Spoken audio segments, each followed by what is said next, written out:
How do you find your audience? How do you keep your audience? How do you grow your audience? Today's episode, we got a really special treat for you guys. It's basically a masterclass in targeting and segmenting your market from the one and only C2C Tease, Brian Roll.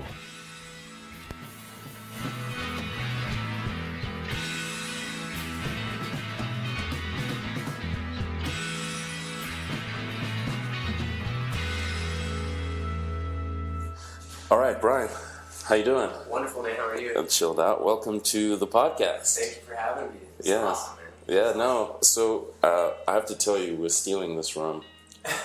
So technically, you're supposed to pay $25 every half an hour.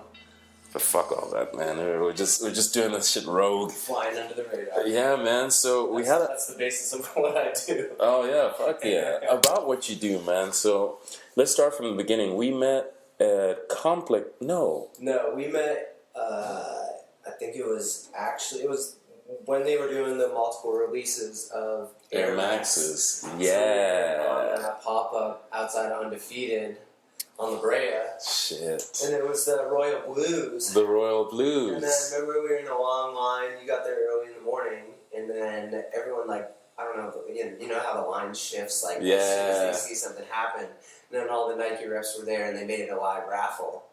Because remember, dudes rushed it. Yeah, so they rushed the door, and then they made it into a live raffle, and then you got a pair, and then you were with your girlfriend at the time. Yeah. And you guys were like, all right, we're going to leave, and she gave me the ticket, her ticket, and that ended up getting called, and I think I got the second to last pair, like a size 6.5 or something like that. She honestly is a super, super kind person. Like, she looks at me and she says, hey, I should give this ticket to the guy out there. And then it should always do stuff like that would catch me by surprise. Sure. Because I should have been the one to think about that. But she looks at me and she says I should give it to him.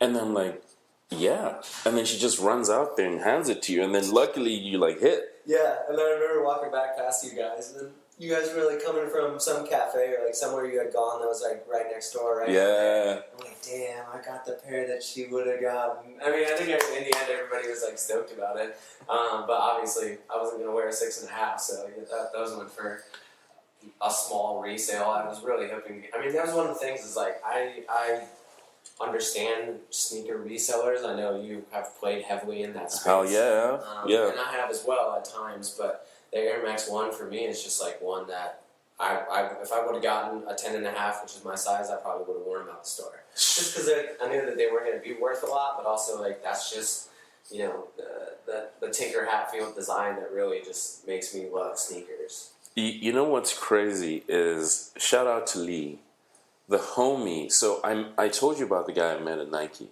His name is Lee Gibson. He's the homie. Really great guy. Okay. I remember I had met him at the Complex. I think it was the first Complex Con. Okay. And then the crazy part is when the red pair dropped. I'm on World Star Hip Hop like I do every morning. I mean, real talk. No one should be admitting that. Well, but I love that shit. Anyway, so I'm on that website and I see him discussing the red pair. Sure. And he was talking about redesigning the toe, and I was so blown away because you meet this guy. He's from New Zealand, the most down-to-earth guy. But when they did that design, what I liked about the revamp was the fact that they redid the toe. Because if you look at anything earlier, the toe was doing this weird thing. Right. Like this thing where it was sitting Right. Yeah, no, they went back to that original shape. And then even on that one, I mean, the stitching on the top of the tongue, the materials that they were using, like the suede that's on there and stuff like that. I mean, they took everything back. And that was one of those boxes when, I always say, when Nike's really feeling themselves, they give you that real heavy box or yeah. box and stuff. Oh, and, damn. I remember Air Max Day, even maybe the year before when the Zero came out, and the box was 2 feet by 2 feet. I mean, it was enormous. Right? Yeah, right. Really, really big. They put the special tissue in. Yeah. I mean, that's how you know that they're into a pair. You know what also impressed me that day was the sweatshirt you were wearing. I remember looking at that typeface and being like, God damn, this shit is fire. Because you had the the museum, the French museum. Yeah. So, okay, explain why you've never dropped that design. That giving the idea and the life to the Air Max bubble. That was the first exposed bubble. Right. So when he saw, that tubing, whatever. I mean, I was just coming up with at that point in time. I think that was just pretty close to the beginning of like when I started printing T-shirts or like designing some stuff, and it was like make a fake exhibition called One that would be at the Centre Pompidou on Air Max Day. I know like a little bit of French, so there's free admission, whatever in the corner. So I mean, it was just a concept like that, and I wanted the sweatshirt, and I mean, that's how most of my stuff starts. It's like Really? These are things that I just want, or they're not out there, and I just wanted to create it, and I put it on the sweatshirt, and like whatever. And so it was like one of those things like. Not wearing the T-shirt of the band that you're going to see, but just wearing the shirt because it was Air Max Day and whatever else. Just being the old guy standing in line on La Brea with all these young kids that have been camping out overnight to make absolutely nothing on that shoe, probably. No, there wasn't that much. But so is this where a lot of your inspiration comes from? Wanting to do things that you can wear. Yeah, I mean, and like. Yeah, pretty much, and I think that like and I guess we haven't even talked about what it is I do. Yes, we haven't. But basically, like here we are. Everything that any T-shirt I make, at least for the most part, is just something that I would want to wear, and that's kind of how the whole thing has become. That's why I don't really have. I think a lot of brands have like a certain sense of direction or whatever. I'm still I'm 2 years into having a full-time business, but it still doesn't really. I mean, it has some form of direction, but at the same time, it's like I just generally make things that I want to wear, and now I have an online audience who shares in that passion at times. What's crazy is there's a crazy link to you, right? Brian Heck's younger brother Drew went to UGA. Okay. And he knows you. He knows your stuff. No way. And so he was saying, this is so crazy. When he was saying he was from Atlanta, I was like, I mean, the name was somewhat familiar. But really? Yeah. So he says something like, so Brian writes me after I put you up on stories the other day. He says, yo, that's dope, you're going to have him, because Drew and his wife talk about him all the time. Oh, yeah. And they say he had a crazy, like, social media game. And they're like, this guy just understands how to, like, get at people. So let's start there. How did the whole genesis happen?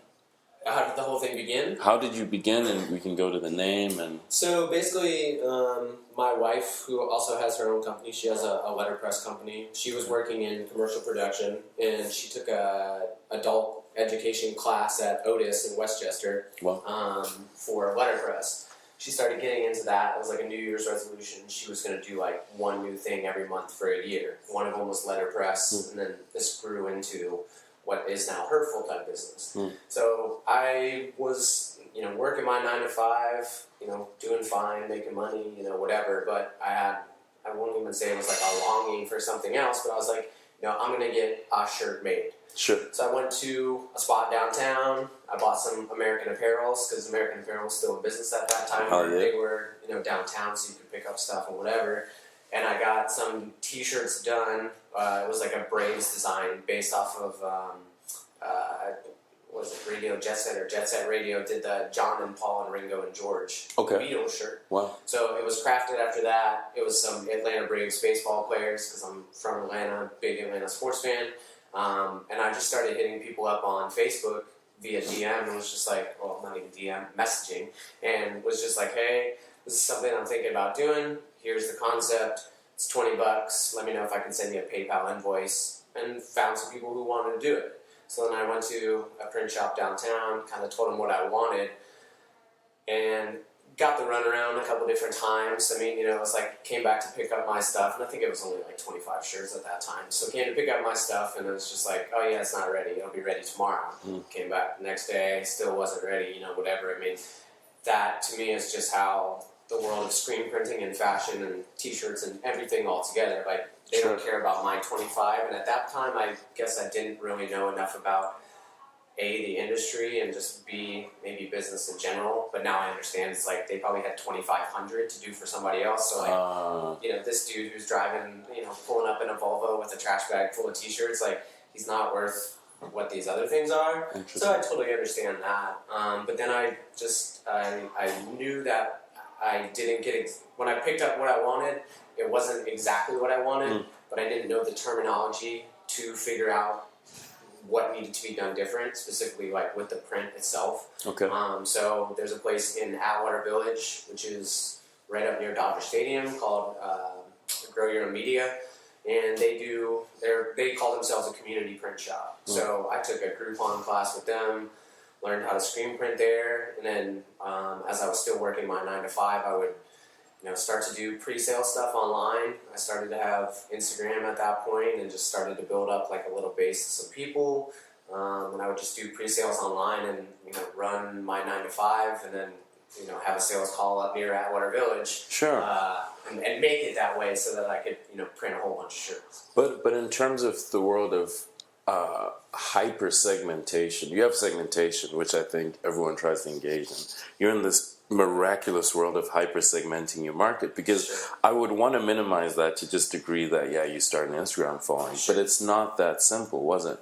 I mean, I guess maybe not. I think maybe it was like kind of unconscious the way that it came about, but it was, not that it started for people from Atlanta who had moved to other places, but a lot of it was based on stuff like that. Okay. Atlanta sporting, Okay. Outkast, based T-shirts. Outkast had come back around for their reunion tour when they did Coachella those 2 times. Right. And then they played 3 nights in a row in Atlanta.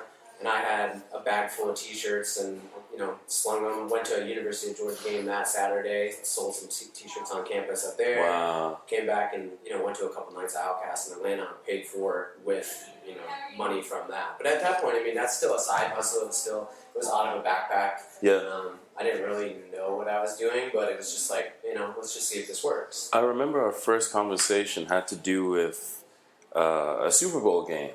Yeah. And you throwing T-shirts up. Yeah. So tell us about that. So when the Falcons had won the NFC Championship, again, I'm a Atlanta sports fan. It was Super Bowl 51, so it was LI. And ATLians is a term for people from Atlanta. Or, Sure. Essentially it's more like extraterrestrials that are Yeah. in Atlanta, whatever, really. Right. Not from this place. Right. This Andre 3000, big boy type thing. But it's ATLIENS, Right. ATLians. So when I saw this graphic up on the screen, I was like, oh shit, I can make a ATLian shirt and, color block it so that it's Falcons colors and, put it up online. So when that game ended, literally like 5 minutes later, I had made up, it had to have been like clip art at that point. When you're like dragging a file and dropping it on top of, you Google, 2001 American Apparel red. Right, You get some right. real pixelated, whatever, and dropped it on top of that and threw it online. Like, here, it's going to be available for, it might have been like 24 hours, maybe 48 hours. Right. And I remember me and my wife went to a store to like get some food, and she was like, do you think it's going to work? And I was like, I mean, I don't really know. It'll be cool if I sell like 30 of them. It'll pay for mine and, figure out some stuff and whatever. And, I mean, that one, I think did, in like the first 24 hours, I think it did somewhere near like 700. So I have to stop you there. So how does... So you make that decision to put it up online, and then you also make the decision of the graphic, and real talk, like you just grab something online, you throw a thing on it, you just put it up. Right. But how do you make the initial decision to only open it for 24 hours? I mean, and we've talked about this before, but I talk about it with everybody in terms of this whole thing, which is, I had been reluctant to join Instagram at first, and because I don't even know. I'm still not on Snapchat. I don't really use Twitter. I mean, Instagram does really just carry what it is that I'm doing, but I acknowledge that everybody else is doing all these other things. Sure. And at that point I wasn't married, but I'm married. I've been in a relationship, so I think everybody else, add on top of your. Let's just go through apps that people probably have on their phone from day to day: Facebook, Instagram, Twitter. Snapchat, some form of dating app, probably. Right. Then we got sneakerheads on sneakers. You got all these push notifications, like all these things happening in the world and whatever. And it was kind of I think that was one thing that, not that I took away from the Firefest things, but when Yeah. you're talking about, stopping people on the internet, Right. it's kind of like, I went through a process when I first carried shirts altogether, where I would go to this graveyard media place and I'd be like, hey, I'm going to print 30 shirts, and hopefully I can start selling through them. And so then becomes the great question of, what sizes do I get? So you start in the middle with large or extra large, and you kind of bell curve it down so that you carry whatever. But inherently, you're probably going to end up with extra small and like 2 or 3X by the end of your run. Sure. And have to fill in the gaps in the middle. Right. And add on top of that is, I think a dangerous area sometimes for people who are just starting out or whatever is they put up something like that, and then you get 50 comments that are like, need, want, must cop, fire, like 15 fire emojis, all these things, whatever else. And as a person who puts that out online, not only are you like probably having this endorphin rush from the likes that you're getting and Sure. DMing you and whatever, but at the same time you're like, oh shit, I'm going to sell 1,000 of these. Like, I'm going to go buy all this and whatever. And then sometimes when push comes to shove and it's like, hey, I went out and made these shirts and whatever, like, now go to my website and buy it. People don't tend to follow through on that in the same way. So how do you deal with that? Because I think that's like the creator's nightmare. The creator's nightmare is like when I started having people tell you this is fire, put this in production, Sure. and then you actually are the goofiest guy in the village who goes and puts that in production, Sure. and then the people who are giving you marching orders end up not showing up for the battle. So how did you?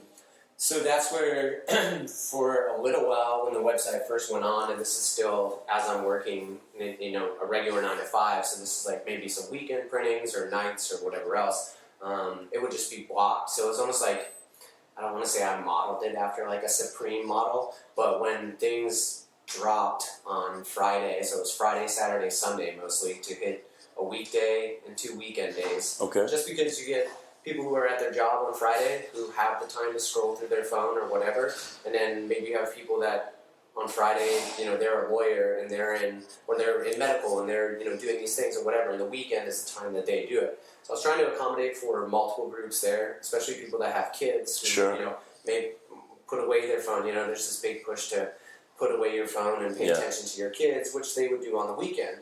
So I try and include that, but so the website would go up, it'd be up for 72 hours, and stock was unlimited. If you wanted to order 10 shirts, great. And actually that really worked out nicely because it's almost the same way that, you can go into some of these pop-ups now and look at the sheet that they have. Now, granted, they will probably run out of stuff, which I think is somewhat of an inherent problem with pop-ups. But you have this sheet and you circle everything you want, and I'm saying you don't have to get on the website Friday morning at 10 a.m.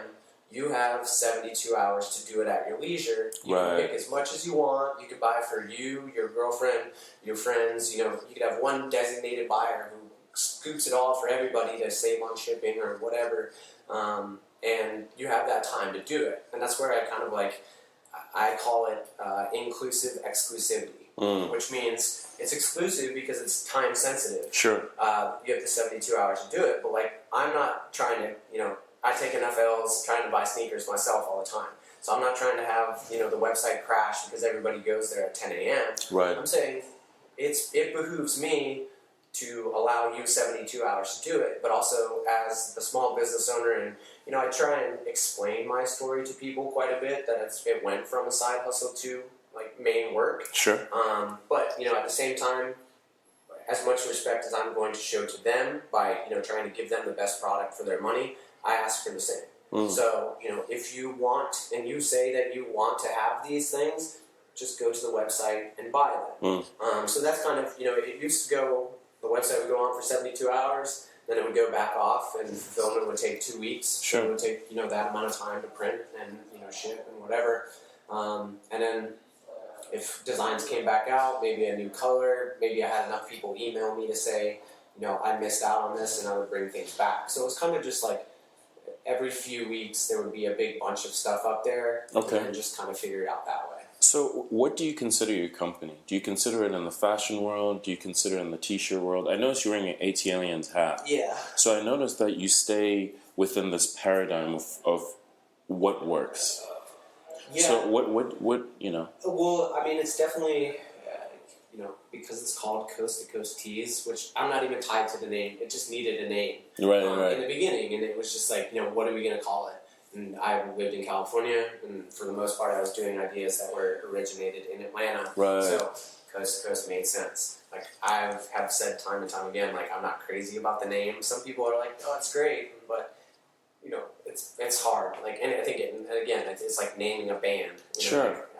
But I mean, I look at like the Rad Black Kids. I'm like, that's a cool name, and like it has meaning to you, whatever. And like perhaps that's the same for me, but I don't know. It's hard to make into like logo tees and whatever else. So it's definitely a T-shirt brand. It's expanding out. I've done 2 hats. Okay. I do sweatshirts now, and then the market itself was, I started to figure out who was buying from me. And again, I'm 34 in California, running my own business, and my wife runs her own business. I think a lot of the 34-year-olds are perhaps people that were younger or older than me that were in Atlanta, Georgia, or into some other cities besides Los Angeles, were starting families and, doing those things. So then it started to be like, okay, I could offer onesies, or I could offer toddler tees, or whatever, because it's like, the husband keeps on buying ATLian shirts or a new Brave shirt or a new Atlanta shirt, whatever, and then all of a sudden the wife is like, you're not going to buy anything for the kid? So then, not to say I like force somebody's hand to throw something else into the basket, but like, I got to, at least gather as much up as I can. So the T-shirt you're wearing right now is a Dead Tee. You did this in collaboration with another company. I did, yeah. So this is a Dead Tee, and this is how much the Atlanta. I want to know how does someone get to a point where their city matters so much? I think for people in Atlanta now, and not to say that it's just gaining its identity, but it truthfully lags behind, your LA, New York, whatever, at least from, a national stage type thing. There's definitely culture and music and art and everything coming out of there, but I think it's just, starting to find its identity. But also I think that for the love of Atlanta sometimes grows more so for people when they move out of Atlanta. And, and I think I had this conversation with somebody the other day, is they had asked about, why do you make this stuff if you don't live in Atlanta? And I guess my take on that, or what I had said to them, is like, I don't think anyone ever asked somebody that who does something for New York or Boston or Chicago or whatever. Right. And, that's what, it's hard to find other Atlanta Falcons fans out here. It's hard to find other Atlanta Braves fans out here. So when you have that connection, or you make that connection with somebody at a bar or somebody just out walking around and they see some shirt and it just resonates with them, you already have that like instant connection. And I think as we talked about the other day, it's like it takes that threshold of anxiety or whatever you want to call it, like down to this level. It's like you already have, like you've already played the name game on like one level. Like you already understand kind of where each other come from or whatever else. And that's the thing. I'm trying to grow it from just doing Atlanta stuff to doing some other things. I always seemingly end back up doing some Atlanta-centric things. But it's definitely, it's interesting to see little groups of people. I'll have a place in Colorado where, like Denver or Boulder or something like that, where I'll find this new customer who buys from there. Like, I've never sent there before. And then next week I'll get 2 or 3 orders from there. And then it continues to grow and grow, just because, like, I think people are sharing it on Instagram. I think people are wearing the shirts out. They're starting to tell their other friends that live there and stuff like that. So it's fun to see pockets of people who are proud to be from Atlanta. So you're creating communities. I think that what has grown out of this is like what people strive for when they want to start a company like that or whatever. They, you want to have that sense of community. You want to have that sense of everybody feels as though they're a part of something. And so I think that it's continued to grow in that way. I think, sometimes, you'll have a company that will come out with a full line of stuff, have a lookbook, do all these things, have this big shiny product, and then they try and go almost like reverse engineer it and figure out how to make it feel as though it's a community or whatever else. And so, in the same way that, there's communities of people that, camp out for Supreme, or Right. they buy Neighborhood, or they really love Bape, or they really love all these things.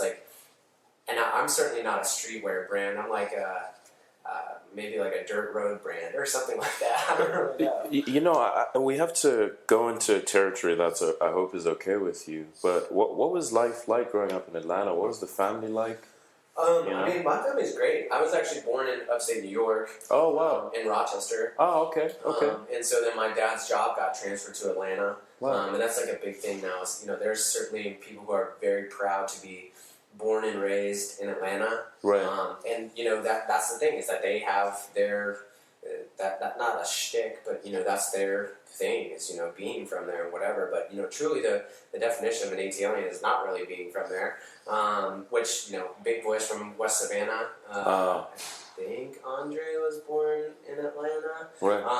But I mean, it's my family life is great. I mean, I can't say that there's anything that like really stands out from it or Right. whatever. But when we moved to Atlanta, I just loved the culture. I ended up going to high school there. I went to college at the University of Georgia, which is Okay. in Athens, outside of Atlanta. Okay. And then came back before I moved here. So I just that's kind of what I based it on, which is just my experience with it. And I think we talked about this at one point, which is folks asking for certain designs or certain things that are outside of my comfort zone, Sure. or outside of experiences that I feel like I can honestly portray. Okay. And it's just like, no, there's another guy who can Who's do that. gonna do for that? you. Correct. Right. Shout out for the locals. He's from Atlanta. Yeah, Born and yeah. raised in Decatur. Okay. If you want some Southwest Atlanta stuff or whatever, like, he's the guy for it. So then Sorry about that. I didn't even really answer about the No, you're okay. My parents are still together. Got a brother and a sister. How did they feel about you transitioning environmental science to t-shirts? Well, they weren't crazy about me even moving to California in the first place, I think. Why? Me and my wife had just been dating long distance for not really that long. Okay. And she was out here. She was out here. She's Okay. from Atlanta as well. Okay. But she was out here, and I was going to go to a grad school program in Atlanta that I ended up passing on. It was something that I got into, and then it was like, I'm just going to go to California for the summer. Ended up really liking it out here, whatever. I mean, I think even to this day, they still worry about it. My mother-in-law says all the time, she's like, I don't even really know what you do. And I was like, I don't even really know what I do sometimes. So, I mean, Yeah. I think that's the fun part about it, I guess, is like, it's a t-shirt company for sure. I'm trying to do other things as well and work with other folks and stuff like that. And like, truly, maybe I don't know exactly what direction it's going in. But at the same time, I was kind of thinking about it the other day. And if you have a steady 9 to 5, even if you hate it, like you hate it every single day, you're going, and people say, do you like what you're doing? No, not really. But you're still making a steady paycheck. So that checks a box in, society for, doing what you want to do. Sure. And to be able to be in that position and just say, what's the next step? Where do you want to take it from here? And to say, like, I don't know, in that position is much more normal than being in the position that I'm in right now. Right. Which is like, I truly don't know which direction it's going to go in or which direction I'm going to go in. And like, I'm okay with that. I think it probably worries some other people at times, for sure. But, it's one of those things where, I went from being an environmental scientist who then got interested in t-shirts, and then it was like, well, if I transfer to another company and get some W-2 job or whatever else, like, all I could really do if I went to like an American Apparel or a Next Level or, whomever it was, is like, all right, now you're our assistant, revenue cycle or, Sure. cycle of making sure shipments get here, whatever else, probably making $33,000 a year, like something like that. So Right. there's no lateral move there. Sure. So right now, I mean, I feel as though like for the last 2 years that I've been in business for myself, it's like, it's almost built me somewhat of a resume for not having, the experience or whatever. But now I've done all parts of the business, and I understand not all of them. I mean, you're much more versed in, actual fabrics and cut and sew and stuff like that. But when it comes to the printing aspect of it, I feel like I've learned leaps and bounds there. And then also, the marketing, like, could this be transferred to something else? I'm not really sure, but just the way that the community has grown, I think it's just been, I'm not really sure. I mean, I've been super transparent about everything and tried to be super authentic, and I think it's just been received really well. I think you have a unicorn of a business, because I think what makes your business so unique is that all of us are trying to create a niche, right? So I think within the sense of like a business like the Rad Black Kids, is it loans you to thinking about an exit strategy, not exit as to how to get out, but exit as to how to always be pivoting, right? So you think of pivoting to this. So right now, there's that thing I was talking about with fabrics. That's relatively new as of January. Sure. So the first cut and sew stuff happened then. Sure. But before that, to say, was it really necessary? I don't really think so. It's just because I think the question of reaching your stride is always there, right? Like going up the product life cycle. Right? So the interesting thing with you is you're still climbing that product life cycle, as evidenced by this community, let's say in Colorado, that people are starting to tell each other. So then you're also noticing patterns. Sure. And then the interesting part is because the other evidence that you're not really up the product life cycle is the idea of testing things like hats and then testing things like the tee with the pocket. Sure. So I think that within itself still means that you still haven't quite got to maturity. Generally, I think maturity is shit anyway. But I think like this thing of like climbing lends you to a really unique position where I think if things are moving really, really well, it probably affords you an opportunity to just stay here and still stay within that realm, right? Yeah, and I mean, I think, and I had read some article at one point that was talking about, it was with Andre 3000, and he was talking about how his dad was a screen printer when he was a kid. Wow. And, at one point he tried to start his own clothing line. Right. I can't for the life of me remember the name of it. But he had gotten some meeting over in Europe or something like that, and was talking about doing all these types of clothing and everything else. And I think the person he met with, or whatever, the general idea was basically do one thing and do it well. And so for me, like even at this point, like screen printing can be extremely hard. It's fickle. And my wife, when she letterpresses, it's kind of the same way. When it's doing every single color and sometimes matching Pantones, sure. or just registering prints and getting prints going. But then in the beginning you ruin 100 shirts because you think that you're printing correctly, and then you get back home and you look at them and they're all crooked. And you throw them out. I mean, you learn by doing, or sure. I at least like to learn by doing. So I feel like now I'm finally in a place where I'll consider myself a proficient screen printer, to the point where if I went to go and try and get a job, working at a shop, I feel like I could get the job. But that's where, these other things start. And it's like, that's where you start to look at, and I've done, other stuff, sweatshirts and whatever, but these aren't things that I'm truly designing. I'm just testing out different products, finding what I like, and then applying the ink or the print the way that I want it. Right.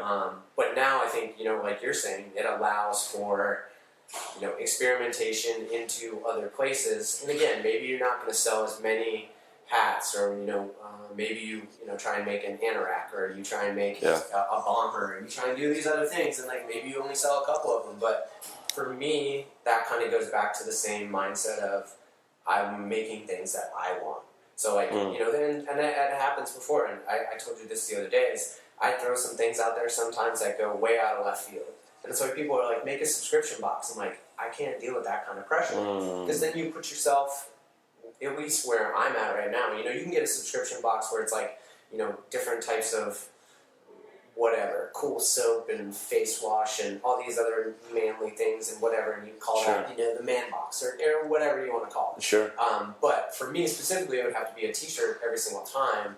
And it's just like the ideas, I'm trying to go somewhat all over the place, because again, it's stuff that I want to do, that like I feel like I would have people that are upset with what they got that month, because like maybe I went on some like weird deep dive, and they're just like, I don't even understand this t-shirt, and or I never listened to this music you're referring to, I don't know this sports team, I don't know, like, etc., etc., etc. And again, like with different parts of the country, I'll wear some things here in Los Angeles that people in Atlanta may not wear, or people in Atlanta who are like me are wearing it, but at the same time, like, there's probably not too many dudes that are in the suburbs wearing, Jordan 1s. Or Really? Maybe. Wow. But I mean, again, like, there's just pockets of people everywhere.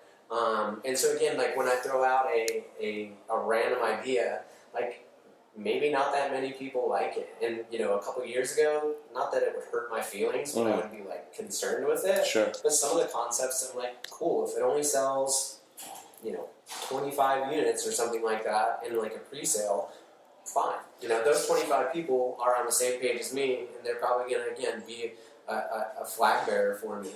How do you find out then definitively what is mainstream? Have I found that out?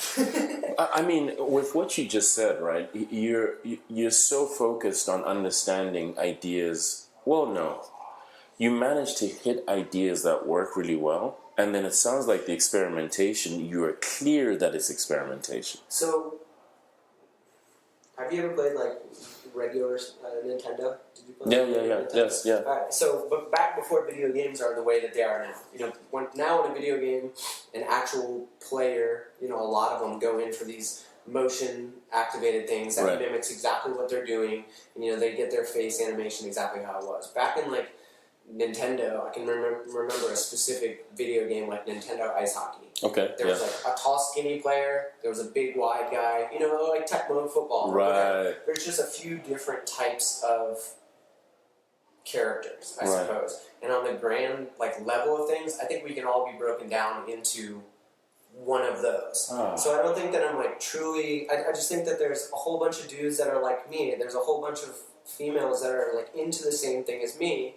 And again, like, where you find that overlap, it's like a Venn diagram. Right. They like this one thing, I like this one thing, or they like these two things, and like some of the designs that I do hit right in the middle.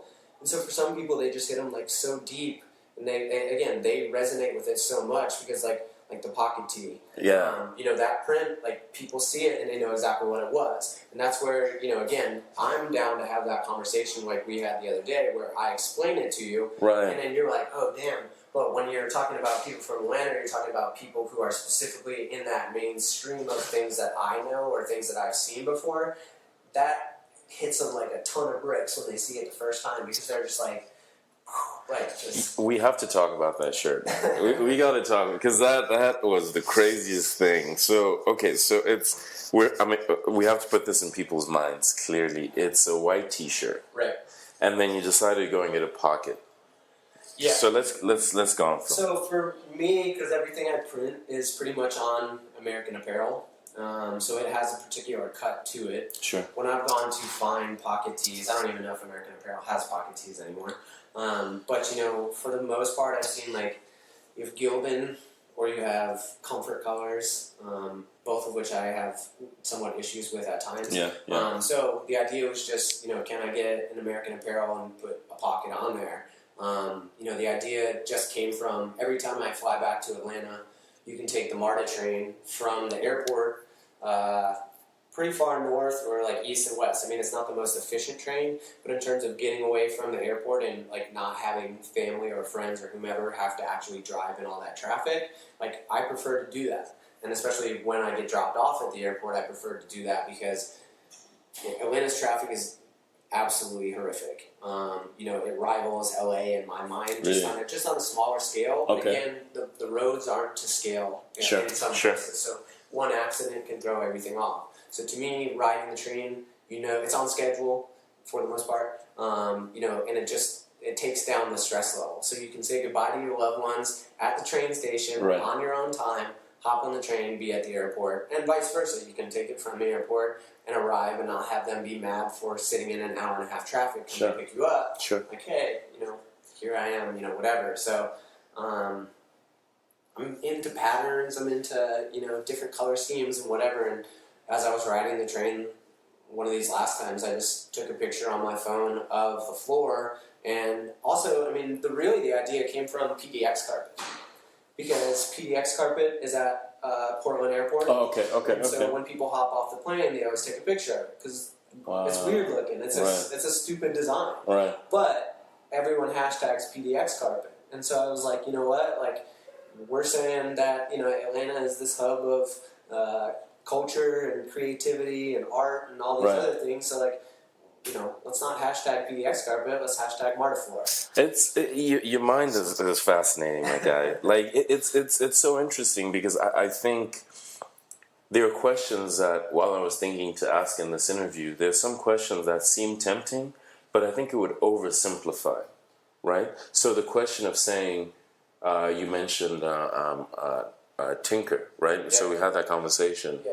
There was a question I could have asked about skirting that line, right? Dancing around the line of a copyright claim. Sure. Of course, that's oversimplifying it. So I think what you've been doing is I think you've been evolving with your company, but maybe I don't know. Are you cognizant? Because that pocket is something that's so well articulated that it's so intersectional. Even in your description, you said if you're going to the outskirts, you're going here. Everyone sees the same floor. Sure. So that's something where it's like it transcends everybody. Outcast just transcends everybody. Sure. But that floor is so within the ethos of what your company is Sure. that it's so fucking parallel. You know? Yeah, and I mean, I think it's just along that, and it's somebody in one of your earlier episodes had mentioned it too about, you know, niche or niche or whatever you want to call it. You know, I mean, I do think that right now there's just so much stuff out there. There's so many products. There's so many things that you can buy.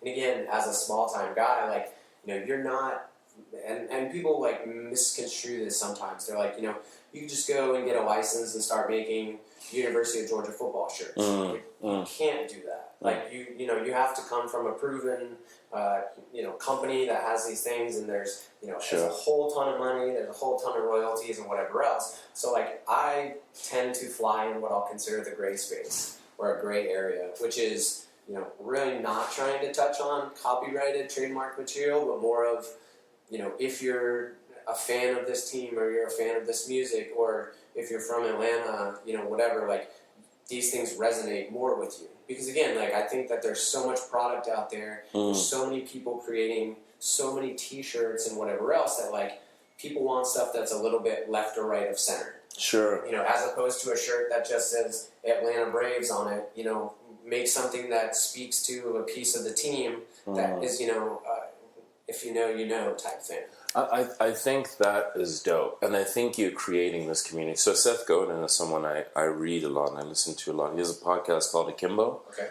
and he always talks within the frame of reference of saying, you find your niche, you find the people you serve, the people who appreciate the work you do, and you run after them heavily. Sure. So that's what I think is dope, is your evolution is seeming like you're understanding these people more and more because you're almost understanding yourself more and more.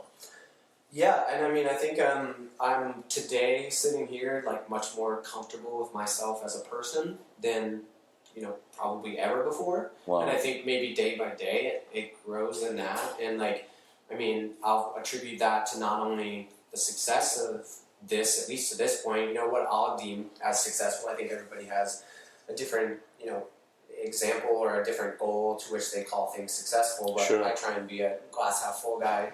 Yeah. 99% of the time.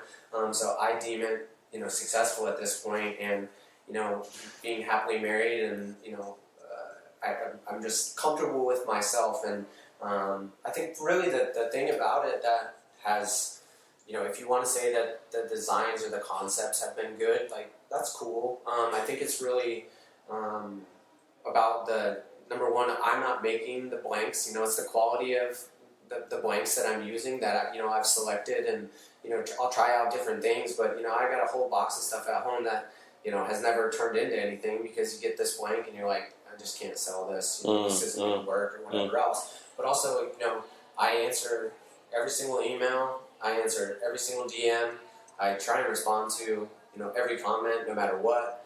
I have probably, I've shipped 100% of every single order that I've ever sent. Wow. And for the most part, I'd say I've probably printed about 95% of it myself. So when people, you know, sometimes even in the beginning, or, you know, even now, you know, there's a lot of repeat buyers, which is awesome. You know, it's fantastic to see people, you know, have 15, 20. There's people out there with probably 25 shirts. Wow. Or sweatshirts or, whatever items that they've purchased over time.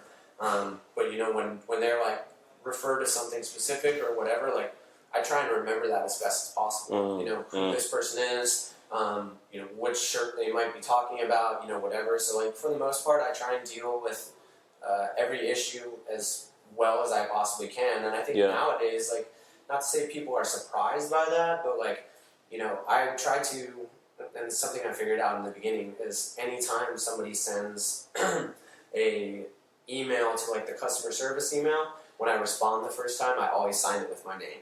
Because I think we're so used to automated responses that a lot of times people come and, like, they're heated about something, or maybe a different size.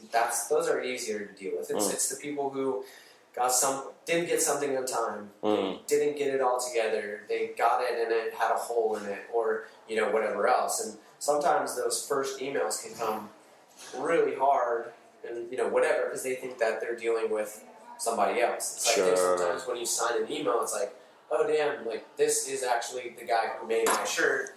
And again, like for the most part, when I do a pre-sale, I print either a shirt in my size or a shirt in my wife's size, and I'm in all the pictures. So sometimes I think people are just like, maybe they figure it out over time, but I think when you first see it, it's like, all right, so who's this dude in every single picture?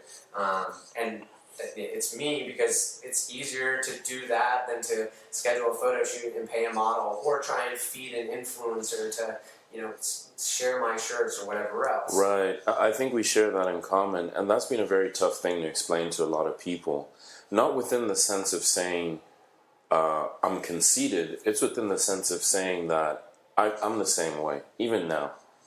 Everything is signed by me. Every communication you're getting is from me. Every intervention, everything that'll go wrong is going to be me, right? And I think when you're doing... So I had an instance once, if you don't mind me sharing. Please. My first wholesale order was to Japan. Okay. And it was crazy, man. It was these Japanese buyers who came with their agent, who was also their translator. They came on this one day at a trade show, looked at my stuff, and they said, we'll be here the next day. So I'm like low-key thinking, it's okay, it's my first trade show. Showed up the next day, like on time. Nice. Showed up, they sit down, and the interesting part is they just came for 2 SKUs, 2 t-shirts. Okay. Then they're going through the lookbook and they're like, whoa, you're in every picture, why? Then I'm like, oh yeah, that's me, blah, blah. They add 2 more SKUs. Then they're like, okay, what's the brand about? This is the agent I'll ask him. Sure. Tell them something, 2 more SKUs. And I think in that one day, I realized the value of... Another thing that happens when you're a small company is I itch to become bigger, to have someone who maybe is going to be doing the fulfilling of the emails, the answering the calls, whatever. But at the same time, I think there's this innate human quality where you see the hard work and you understand the hard work, and no one has to communicate it to you. But it's just something where people then get the vision a lot more. It's easier to distill what's going on. And I think with with what I'm doing and with what you're saying too, I think that adds another layer to the product altogether. So Sure. Yes, to us, and again, I don't want to say just a t-shirt, because my livelihood is based on just a t-shirt right now. But when people get it and they have a conversation, they're at a bar, they're at some game, they're riding on the train, they're doing whatever, and somebody has a conversation about it, there's more of a story to it. Like, people love to, we know that in the sneaker industry. Right. Like, you would much rather have a limited drop than be rocking some GRs. Yeah, word. But, it's people like to know that story. And again, if you tell it, or the way that you express it, or that they know that you're going to be the one that they're dealing with, I think that speaks volumes to you, and that speaks volumes to the product that you're putting out there. I think people feel more comfortable knowing that, but they also like to share that. Like, hey, where'd you get that shirt from? Well, let me tell you about the Rad Black Kids. Right. Or where'd you get that shirt from? Or now I hear a lot, people are in other states. These people went to a show at Red Rocks Amphitheater in Colorado a couple weeks ago, and this guy was wearing one of my shirts, and the dude in front of him at the concert turned around and said, Coast to Coast Tees, it's awesome. Damn. And then somebody else responded to, because I'll post a lot of stuff on stories. Right. So, I think that, people like to have their stuff shared. Right. We always say that, I can remember the first time that timeline came out on Facebook. Everybody's like, "Oh, I'm getting off Facebook. It's following me around too much." Yeah. And then all of a sudden, people started checking in everywhere. And then you had your Foursquares, and then you had like all these things where people were just telling you where they are. Right. And now, like, not to say that we're oversharers, but people like to share stuff. And Yeah. so, I think that sense of community, like, and it's not a rule, but this is just how I go.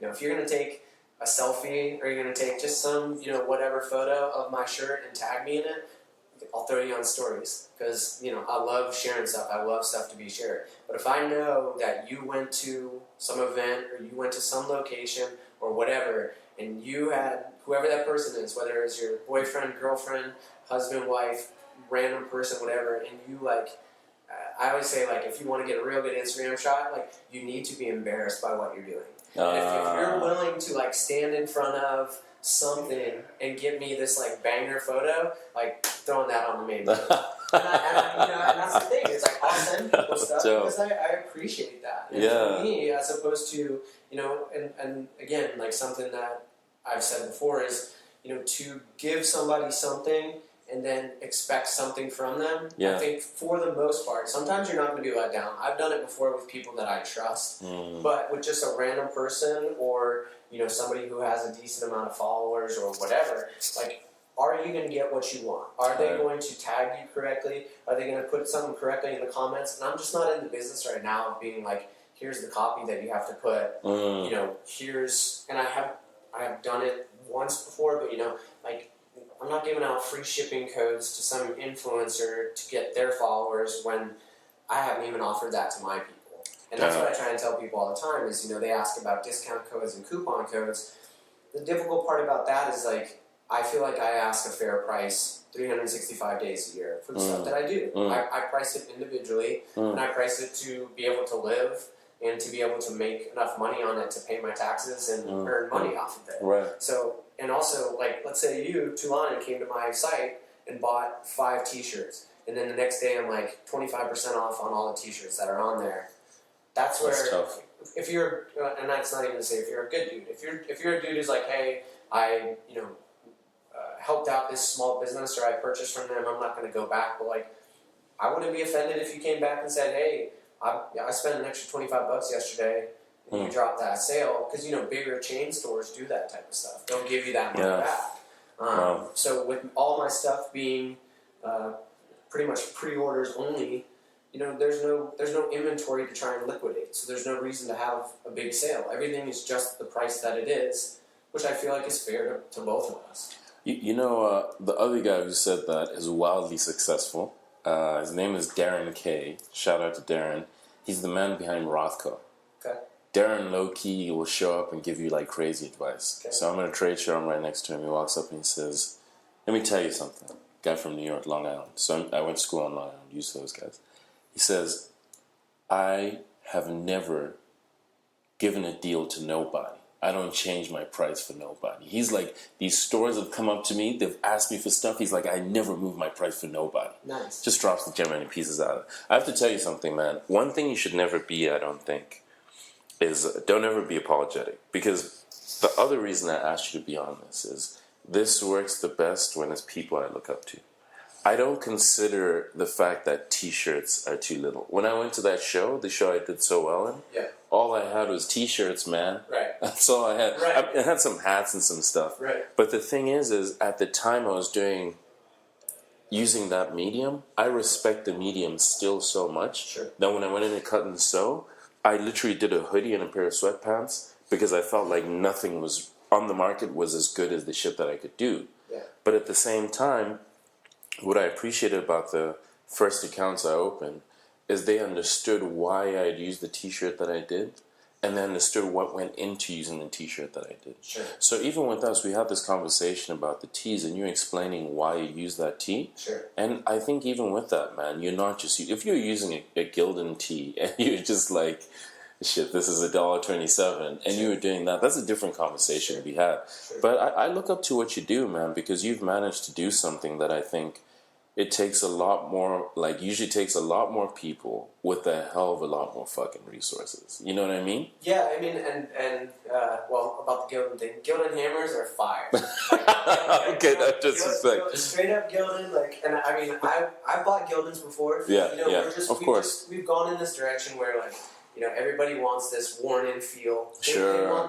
They want that vintage feel that they got from their dad's closet, or Yeah. they found at Round 2, or they found at Goodwill, or Sure. whatever else. But like a Gildan, you have to put that hard work into it yourself, Right. or you know, do an enzyme wash or something like that. Right, Who's gonna right. enzyme wash a Gildan?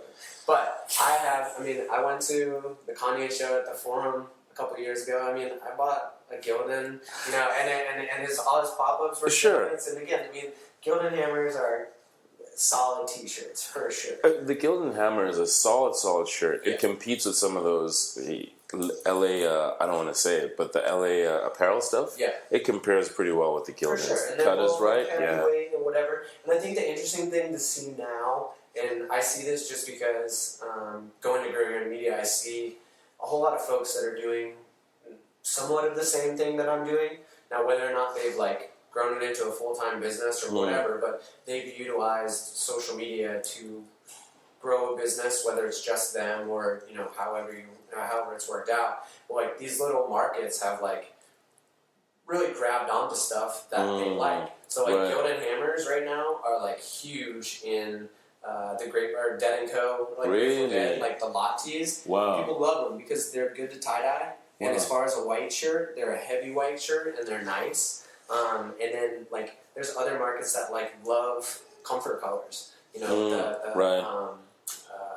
what am I trying to think of? Fabric dyed or Yeah, you yeah. know, whatever. Garment dyed Garment pigments. dyed, there Yeah, you go. yeah. So you know, it's all these buzzwords, and you know, garment dyed, and like Right. this, that, and the other thing. And like for me, like I'm somewhat of a slender guy, so American Apparel was just my thing. Mm. And again, when I first started doing it, American Apparel still had their like scratch and dent place at the American Apparel Wow, place. yeah, So you go up to yeah. like the 4th floor, and there'd be small things wrong with each of them.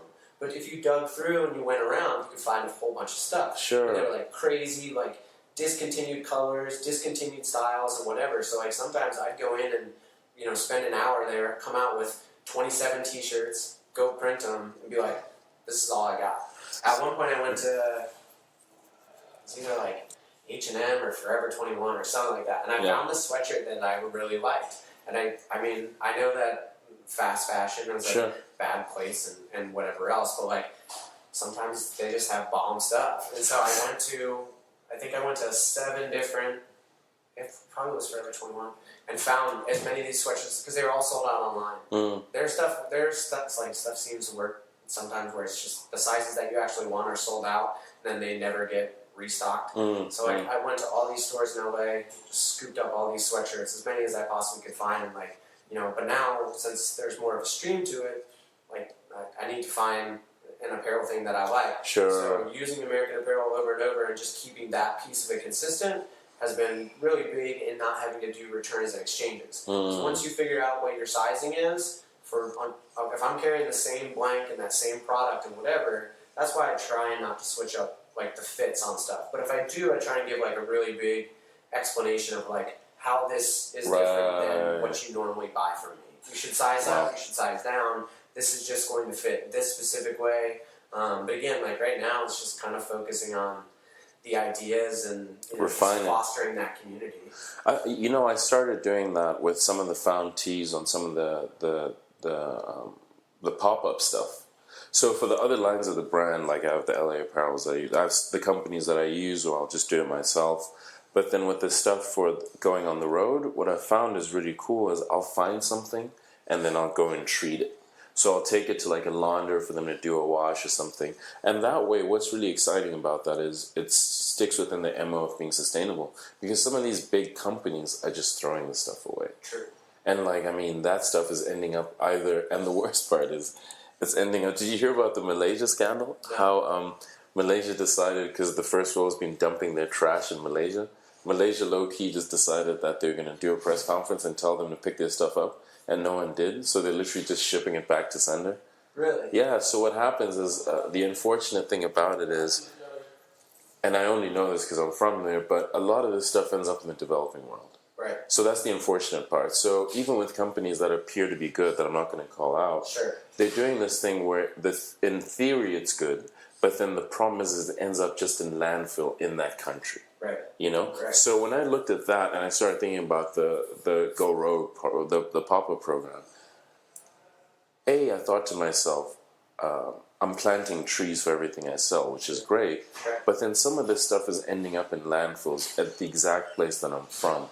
So antithetically, these two things are going against each other. Correct.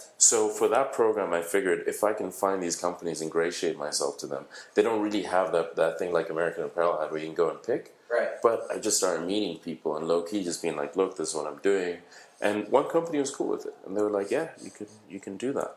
Well, and I think for the pop-up experience, and that's the one, people always ask me if I'm going to do a pop-up. Like, you know, you're going to do a pop-up here, Yeah. or like, you know, when you come back to Atlanta, are you going to do a pop-up there? And like, my answer kind of always the same, which is that the internet is the greatest pop-up. But Yeah. because it's free, and Right, you don't pay, right. you know, you pay for a website and whatever, Sure. but it's relatively free. Right.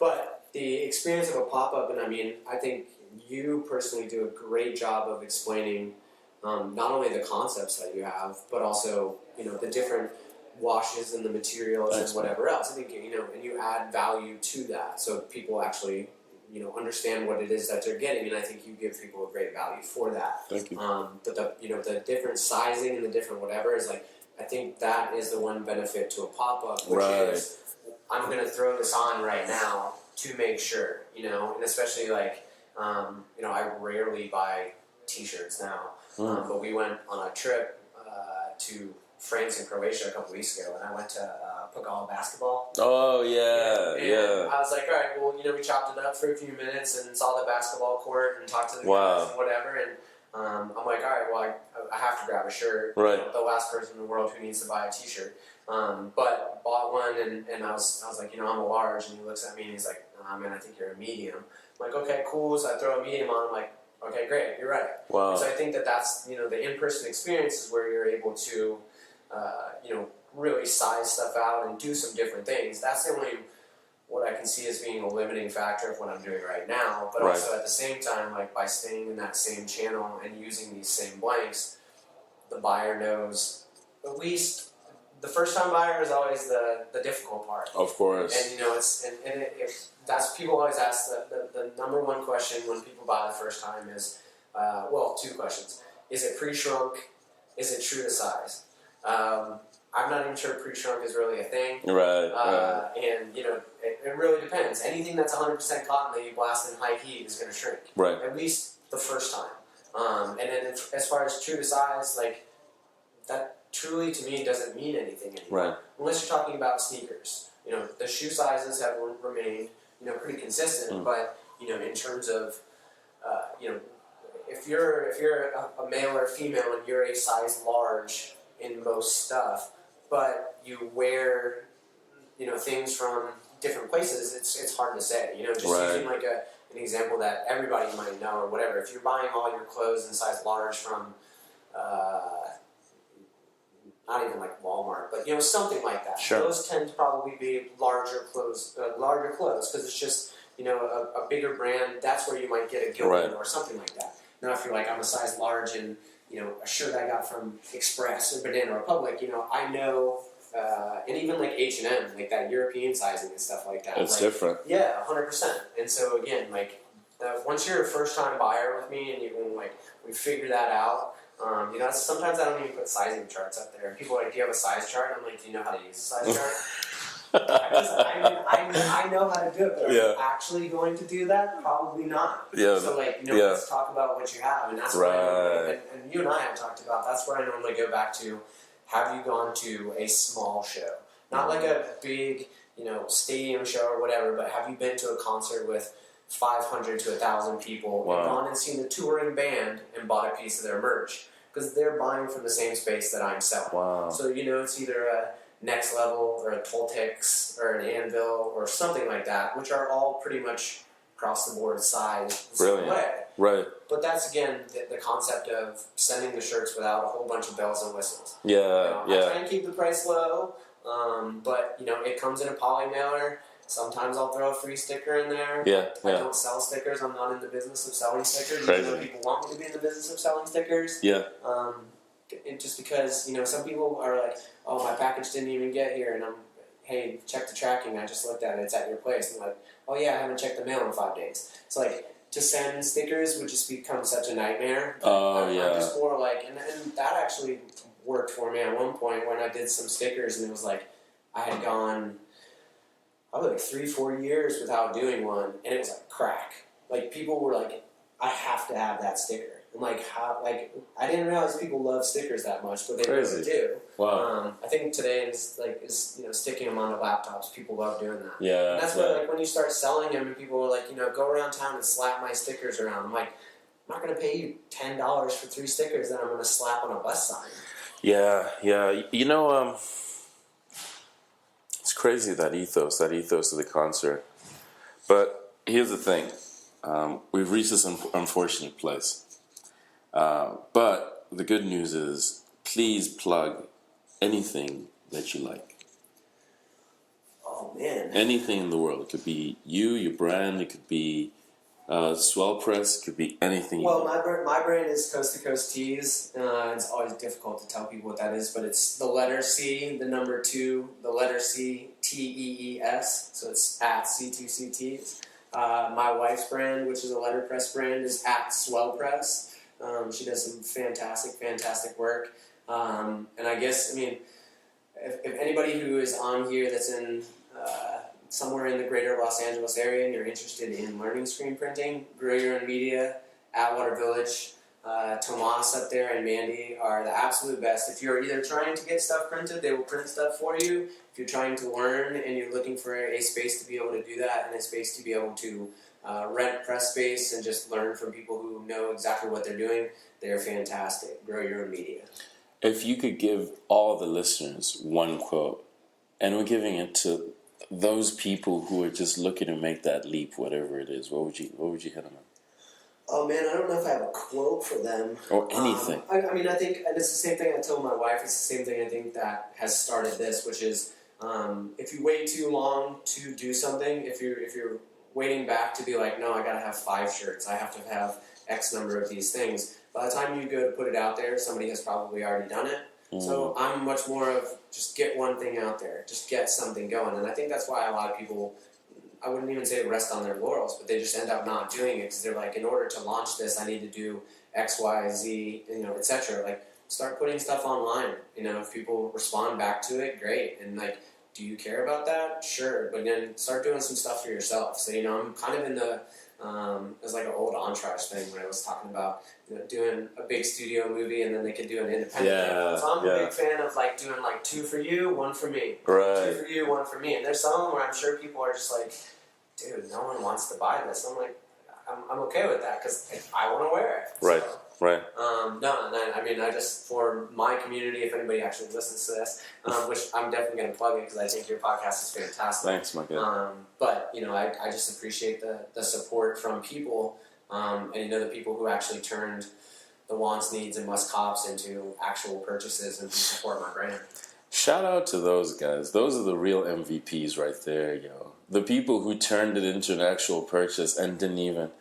You know what the best, I think, is people with social equity and pull who just go to a place, buy something, know they can get it for free, and then just dip. Those are the people who support us are real MVPs. Those people are the real MVPs. Yeah. Yeah, and I've said before, you know, don't make sure that you distinguish between people who say they want to support you and people who actually do. Word up. Brian. What a time. Thank you so much for having me, man. Appreciate it, man. Thank you. Absolutely. Thank you for listening to another episode of Kinsakuroi Podcast. If you want to check us out, connect with us a little bit more, check out the Rad Black Kids on Instagram. Check out the Rad Black Kids on Twitter. Type in www.theradblackkids.com to see a smashing website. Credits. Editing done by yours truly, Tulani Gazimbi. Audio done by yours truly, Tulani Gazimbi. Production done by yours truly, Tulani Gazimbi. Wasani Gazimbi provided us with the intro music. That song is from his new album, Still Waiting, his EP. It is actually on Bandcamp right now. The song you heard is called Gateway. And thank you for listening.